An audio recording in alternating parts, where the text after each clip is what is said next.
तो hi everyone, in this video हम देखने वाले हैं engineering mathematics first class solved paper. In this video हम देखेंगे part A and I will fully recommend you guys please join the channel because आपके पास सारे solved paper with solution PDF and notes and the most question सब available है on membership special videos के अंदर। तो join the channel, आपको link description में मिल जाएगा। ज्वाइन द चैनल पे ज्वाइन बटन पे क्लिक करो एंड आप आरटीयू फर्स्ट ईयर का कॉलम देखोगे, वहाँ पे जाके आपको उस चैनल को ज्वाइन कर लेना है। After joining the channel you will able to get all solved papers. So exams are coming and हर रोज वीडियो आ रही है on this channel. Subscribe this channel engineer style का ज्ञान। Let's start without wasting this time. Okay, start करते हैं part A in this video. तो क्वेश्चन नंबर 1 है limit the sequence of x where the x की value this. तो देखो, limit हम कर रहे हैं, सपोज करो n इक्वल टू इनफाइनाइट से this value.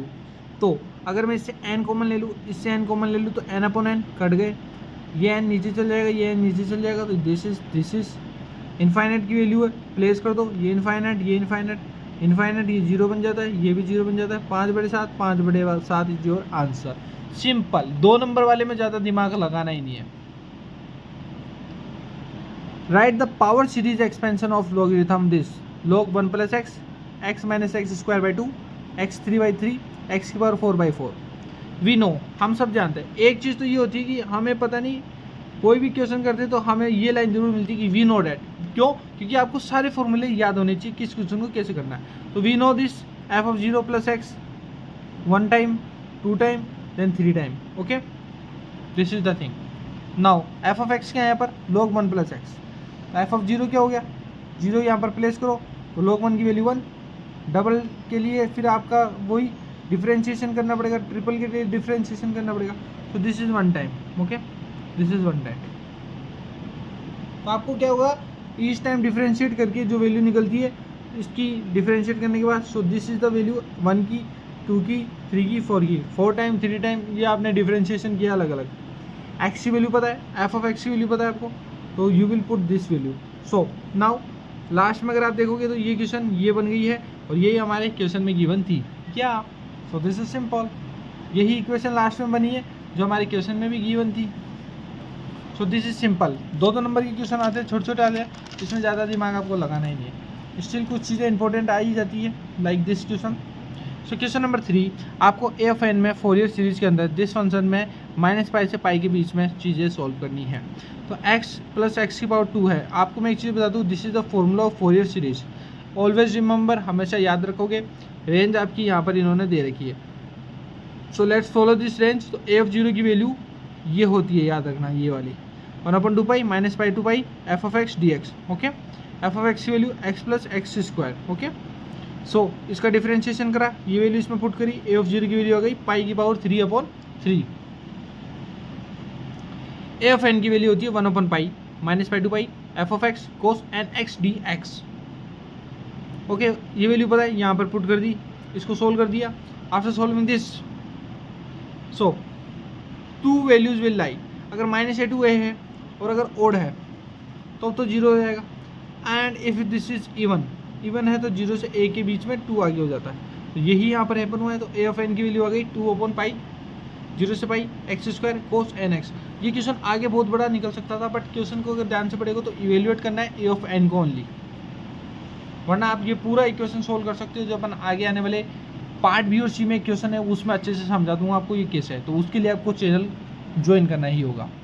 Define the Cauchy e minus delta definition of continuity. तो कुछ भी नहीं है, एक function F is said to be continuous at the point of a of its domain if for every e is greater than 0 and there exist delta। तो यहाँ पर at least एक ऐसा होना चाहिए जो डेल्टा का 0 से बड़ा होना चाहिए। एंड हर e के केस में e है ना, हर e हमेशा 0 से बड़ा होगा, हर e। बट डेल्टा के केस में at least 1। Such that x minus a जो आपका डेल्टा से कम है, तो ये वैल्यू आपकी f of x minus f of a हो जाएगी। तो अगर कह सकते हैं कि e का exponential is something less than this, not exponential is only e, where e और delta is belongs to R तो आपका x minus a is less than this, and if this, so अपन ऐसे लिख सकते हैं a को उधर भेज के for a minus delta and a plus delta, and again this is the value for this. तो डेल्टा के लिए हमने ये निकाल दी, तो e के लिए भी तो निकालो, तो e के लिए फॉर ऑल फॉर एवरी, तो a f of a minus e and f of a plus e, that's all. And the question number 5, write the Euler's theorem on homogeneous function. If f of x be a homogeneous function in x, y of degree, and then आपका Euler theorem में दो चीज़ें होती है, this is to formulas जो आपको याद रखने हैं, x del f अपन del x plus y del f अपन del y equal to N F, and इसमें 2 time differentiation of the same equation, that's all, and it is your n multiply n minus 1. Now question number 6, ये question बहुत बार आते हैं कि beta gamma function को use करके evaluate करो. बीटा गामा के ऊपर 102% में आपको लिख के दे रहा हूँ यार, पेपर में आएगा ही आएगा, फिक्स है बीटा गामा फंक्शन. सो आपके पास ये वैल्यू है, can I right this value like this, okay, so just opposite कर दिया आप. सो इन दिस केस देखो, लेट अगर आप 2x की वैल्यू t लेके चल रहे हो आप, ये वाला 2x है ना, तो x की वैल्यू की t/2, इसका डिफरेंस किया dx अपॉन 1/2 dt, x की वैल्यू 0 तो t की वैल्यू 0, इसकी इनफाइनाइट तो इसकी वैल्यू भी इनफाइनाइट, ओके. इस वैल्यू को एक बार आप मिस आउट कर दो, ये एक फॉर्मूला है जो अपन बाद में डिस्कस करेंगे, आप ओनली फोकस इस पे करो. तो x की वैल्यू को t से रिप्लेस कर दिया t/2, e की वैल्यू यहाँ आ गई, dx की वैल्यू आ गई 1/2 dt, ये रही. इनको सोल्व कर दूँ, सोल्व कर दिया तो ये आंसर आ गया. ये फॉर्मूला अपन बाद में यूज करेंगे, नॉट राइट नाउ. आपको अगर डीपली बीटा की वैल्यू निकालनी होती है तब, ये ओनली इवेलुएट करना था. तो या सॉरी आज जस्ट मैंने कैमरा नहीं देखा था. तो या दिस इज द वैल्यू आपकी. क्या करना था अपन को, क्या करना था, हाँ, x की जगह t रिप्लेस करना था, यहाँ t रिप्लेस करा, उसको सोल्व किया, so final value √7/2⁴ answer. Next तो क्वेश्चन नंबर 7, ओके, या so we are good till now. आगे बढ़े, इवेलुएट करना है डबल बार integration where the region of the integration is x + y should be less than 1 in the positive quadrant. So in this case या तो वो x + y इसके equal होगा, ये should be less than this होगा. तो अगर ऐसा है तो x की वैल्यू 0 है तो y की वैल्यू तो 1 होगी, कोई ना कोई एक तो 1 होगा ही ना. तो x क्या होगा, अगर y 1 है तो x क्या होगा, 1 - y होगा सर. तो अब मेरे को पता चल गया ना दोनों लिमिट की वैल्यू क्या रहेगी यूजिंग दिस. तो y की वैल्यू क्या रहेगी, 0 से 1 रहने वाली है, जबकि x की वैल्यू x = 0 एंड x की वैल्यू हो गई 1 - y. तो इधर क्या आ गया, x की वैल्यू 0 एंड 1 - y आ गया. तो x dx आएगी आपका, सॉरी यहाँ पर x dx आ गया, dy आ गया, ओके. तो अब क्या करना है आपको, 1/1 इसको आपको सोल्व करना है. ये वैल्यू यहाँ नहीं आएगी, सॉरी, इसको हटा देता हूँ, ओके. तो आप पहले इंटरनल वाले को सोल्व कर दो, फिर एक्सटर्नल वाले को सोल्व कर दो. तो after solving and putting the value, आपकी वैल्यू आती है 1/24. देखिए आपको इंटीग्रेशन और डिफरेंशिएशन 11th में पढ़ा, 12th में पढ़ा, यहाँ पर भी पढ़ रहे हो, तो आई बिलीव आपको ये सब चीज़ें आती है पहले से. That's why I am taking थोड़ा शॉर्टकट जल्दी से, okay. Change the order of integral, ये भी क्वेश्चन बार बार आते हैं कि ऑर्डर चेंज करने वाला, बार बार आता है, बार बार. कुछ ही नहीं करना आपको, ये वैल्यू है ना जो इनकी, you just have to replace this value. How we can do this, तो आपको पता है y की वैल्यू x होती है, यानी कि कब, जब एक लाइन का फॉर्मूला होता है. तो दिस इज योर लाइन का फॉर्मूला, इस केस में y = x एंड इस केस में 2√x, ओके. तो we can say y² = 4y. तो अगर x की वैल्यू 0, ओके, या फिर x की value 4, so what will be the value, x की वैल्यू 0, x की वैल्यू 4. इन दिस केस क्या होगा आप खुद बताओ. मैं एज्यूम कर रहा हूँ y = x केस में, तो सेम हो जाएगी 0, 4. But in this case the value will be something else ना, राइट. तो देखते हैं यहाँ पर आओ,